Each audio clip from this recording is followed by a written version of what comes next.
Good evening all of you.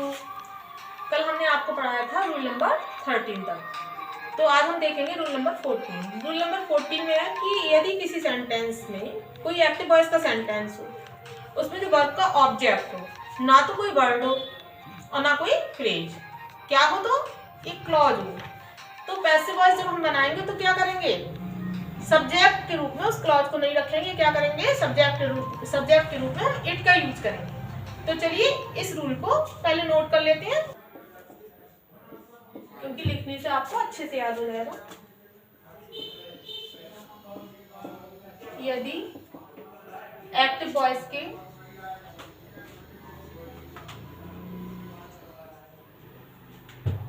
Sentence, यदि active voice के sentence में वर्ब का ऑब्जेक्ट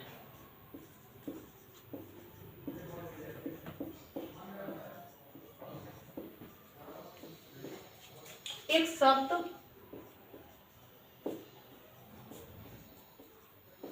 या फ्रेज ना होकर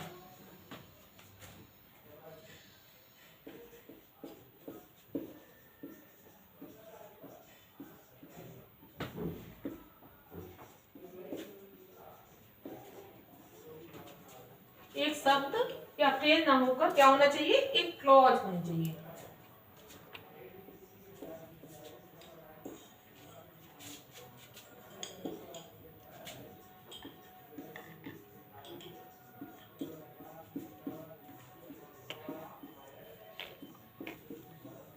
तो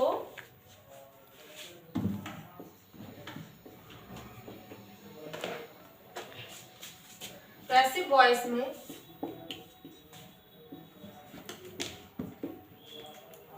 वर्ब के सब्जेक्ट के रूप में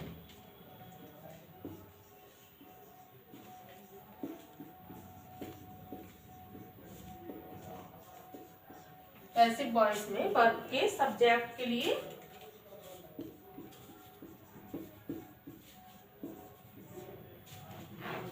इट का प्रयोग करते हैं।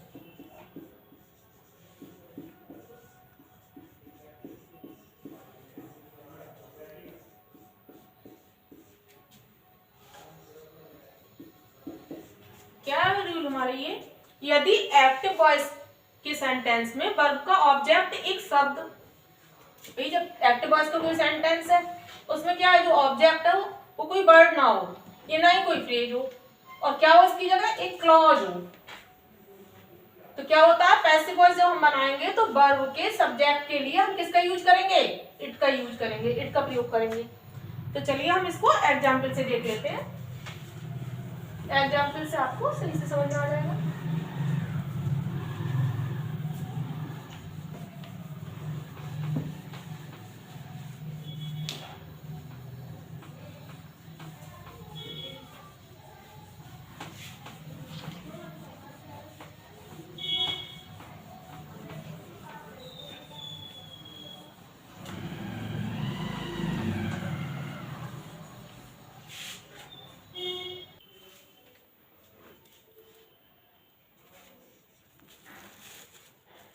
चलिए पैसिव वॉइस का स्ट्रक्चर पहले इसका लिख लेते हैं कि पैसिव वॉइस का इसका स्ट्रक्चर क्या बनेगा। तो सबसे पहले इट आएगा, plus auxiliary verb,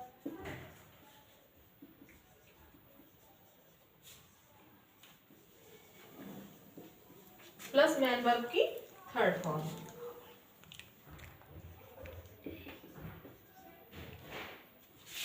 plus that, और जो भी क्लॉज होगी। चलिए एक सेंटेंस लेते हैं, ये क्या था, पैसिव वॉइस का स्ट्रक्चर था। अब हम लेंगे क्या, एक एक्टिव वॉइस का सेंटेंस लेंगे, उसके बाद इस स्ट्रक्चर से बनाएंगे। तो फर्स्ट सेंटेंस है हमारा, they say that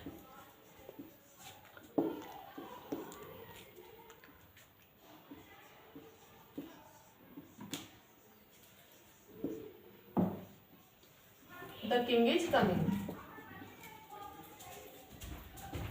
the king is coming। अब इसको हम पैसिव वॉइस में चेंज करेंगे इसी स्ट्रक्चर से।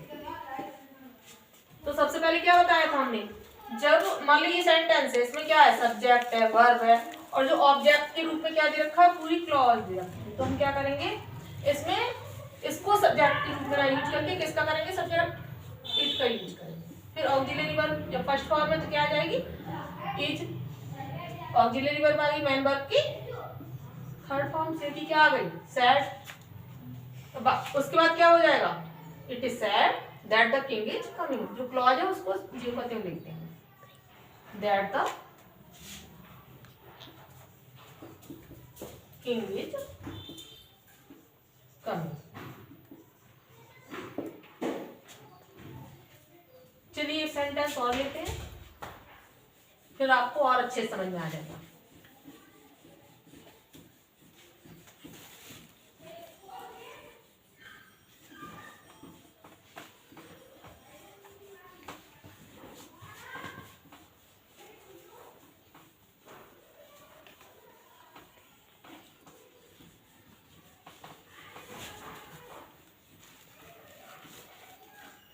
अगला सेंटेंस है, सेकेंड एग्जाम्पल जो किया है हमारा एक्टिव वॉइस में, they felt that,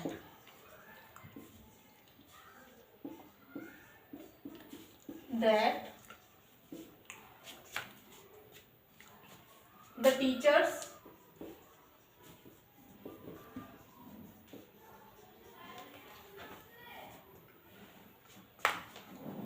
were laborious.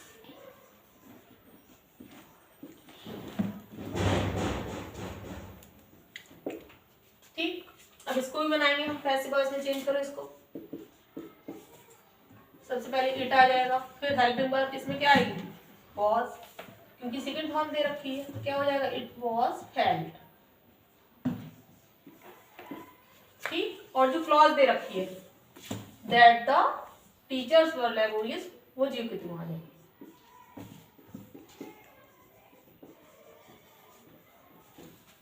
Were laborious. ठीक, इसको एक तरीके से और भी बना सकते हैं, मान लो जो दैट के बाद सब्जेक्ट दे रखा उसको भी सबसे पहले लेके आ सकते हैं, जैसे कि द टीचर्स, अब हेल्पिंग वर्ब क्या आ जाएगी, टीचर्स के साथ वर। ठीक, द टीचर्स वर, अब थर्ड फॉर्म आ जाएगी फेल्ट। अब टू बी से इसको जो ऐड कर देंगे लेबोरियस को,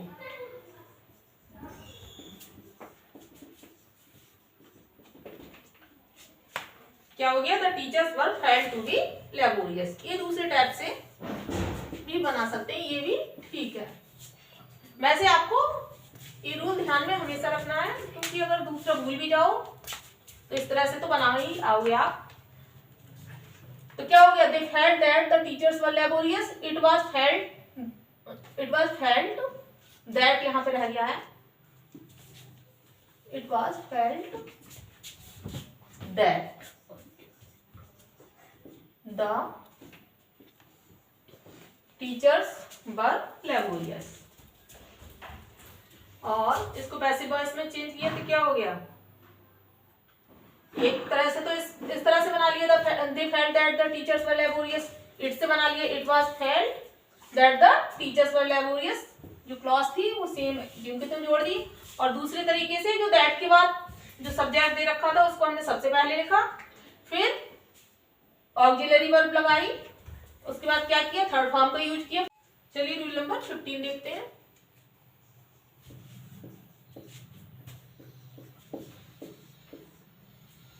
रूल नंबर 15 में जो स्ट्रक्चर रहेगा पैसिव वॉइस का क्या रहेगा,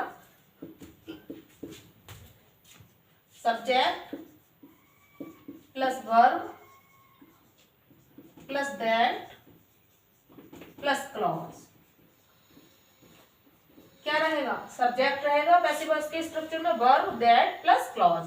लेकिन जो क्लॉज दे रखी होगी वो किस में होगी, पैसिव वॉइस में होगी। किस में होनी चाहिए, पैसिव वॉइस में। दैट के बाद जो भी क्लॉज दे रखी होगी, चलो लिख लेते हैं, दैट के बाद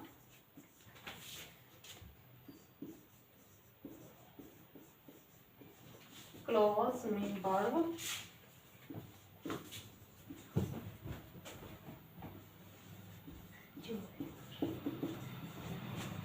पैसिव वॉइस में हो तो कैसे बनाएंगे, ठीक है। इसको भी एग्जाम्पल से देख लेते हैं। मतलब स्ट्रक्चर क्या होना चाहिए पैसिव वॉइस का, सब्जेक्ट होनी चाहिए plus verb plus that plus clause, लेकिन जो क्लॉज हो वो किसमें हो, पैसिव वॉइस में हो। तो फिर हम सेंटेंस पैसिव वॉइस को कैसे बनाएंगे, पैसिव वॉइस में कैसे चेंज करेंगे एक्टिव वॉइस का सेंटेंस, उसको भी देख लेते हैं।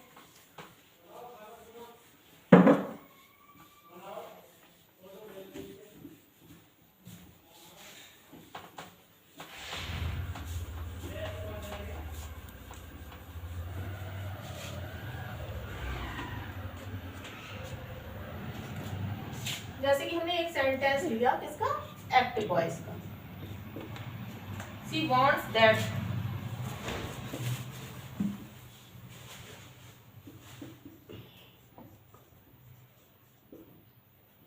She wants that she should B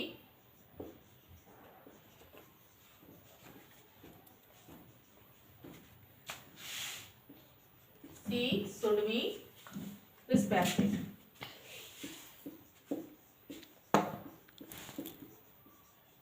ठीक, she wants that she should be respected. तो अब पैसिव वॉइस क्या बनाएंगे हम इसकी, तो ये तो एक्टिव वॉइस का स्ट्रक्चर हो गया, सब्जेक्ट वर्ब और फिर दैट, और आगे जो क्लॉज दे रखी है वो किसमें दे रखी है, पैसिव वॉइस में दे रखी है। तो पैसिव वॉइस कैसे बनाएंगे, जो दैट होगी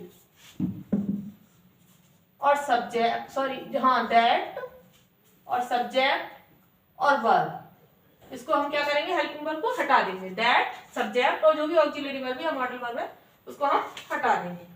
तो क्या बन जाएगा, शी वांट्स, अब हमने दैट सी शुड को हटा दिया, क्या रह गया बी, तो इसको हम किससे जोड़ देंगे, टू से, टू बी रिस्पेक्टेड।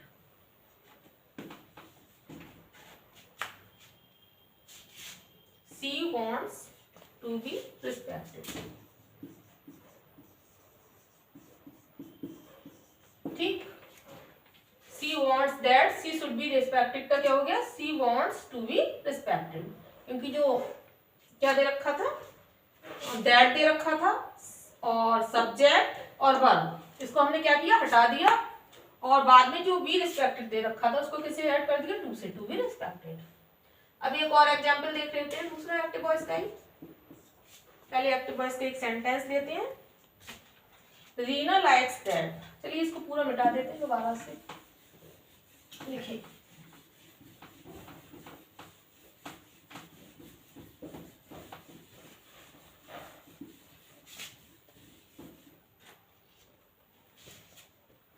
एक सेकंड सेंटेंस लेते हैं हम, Reena likes, Reena likes that she should not be insulted,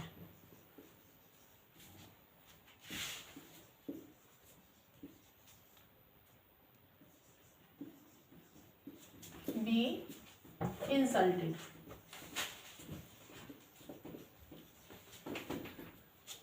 Reena likes that she should not be insulted. अब इसको पैसिव वॉइस में चेंज करो, तो क्या करेंगे, इसमें जो दैट है, वर्ब है, सॉरी सब्जेक्ट है और वर्ब, इसको हटा देंगे, तो क्या रह गया, रीना लाइक्स। ठीक, अब नॉट लगा तो क्या हो जाएगा, not to be, not to be insulted.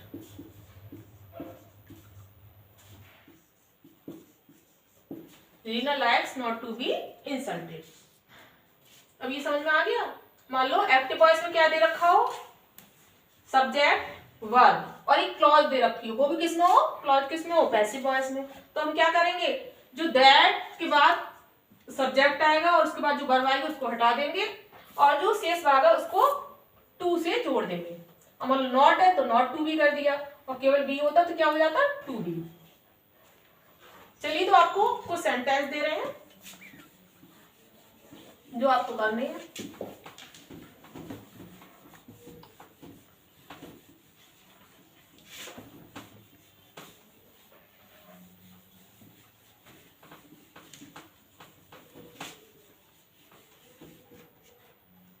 चलिए फर्स्ट सेंटेंस है, the students consider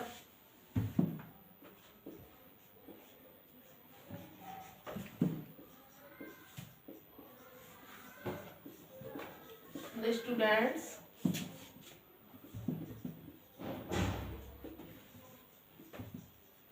consider that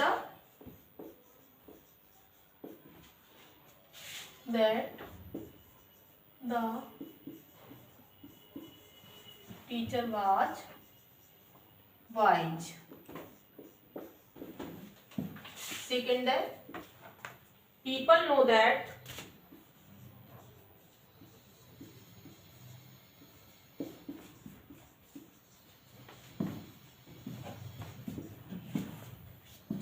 some girls grow wise early.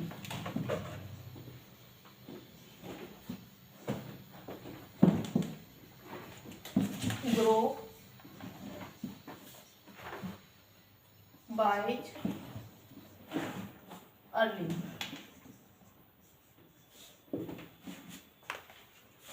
Third है,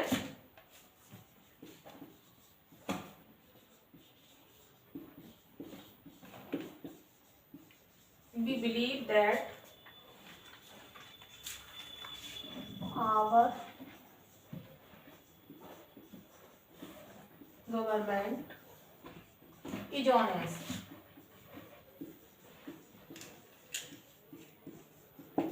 Fourth है, the headman wants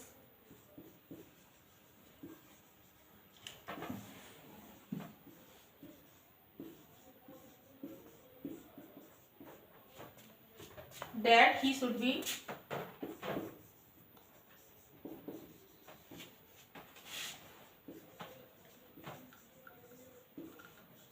regarded.